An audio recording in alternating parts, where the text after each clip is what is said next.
Karunakar bro. Bro మనకి రేపు August 15 ఉంది. ఆగస్ట్ 15 అంటే ఏంది బ్రో? Independence day bro. జనవరి 26 అంటే రిపబ్లిక్. అంటే ఇప్పుడు రెండింటికి ఫ్లాగ్స్ ఎగరేస్తాం, ఫ్లాగ్ హోస్టింగ్ చేస్తాం.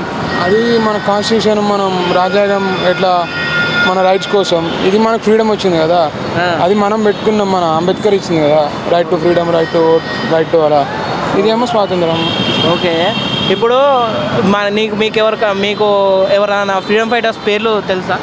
తెలుసు బ్రో. భగత్ సింగ్, జవహర్లాల్ నెహ్రూ, మహాత్మా గాంధీ, సర్దార్ వల్లభాయ్ పటేల్ ఉన్నారు, చాలా తెలుసు. కానీ ఇప్పుడు చాలామందికి ఆగస్ట్ 15కి జాన్ 26కి తేడా తెలియదు. మీరు చెప్పారు కరెక్టే. ఇప్పుడు చాలామంది ఇన్స్టా ఇన్ఫ్లుయెన్సర్స్ వాళ్ళు వీళ్ళే ఫేమస్ అయిపోయారు. ఫ్రీడమ్ ఫైటర్స్ గురించి ఏం తెలియదు కొంతమందికి. అయితే వాళ్ళకి మీరేమన్నా సందేశాలు అంటే? వాళ్ళకే తెలియాలి బ్రో, వాళ్ళు చెప్పుకునేటప్పుడు వాళ్ళకే తెలియాలి ఏది మంచిగా ఇచ్చాడని. మనం చెప్తే తెలిసిద్దాం. Okay, thank you bro. Happy independence day. మీకు కూడా బ్రో, సేమ్ టు యూ. అంతే.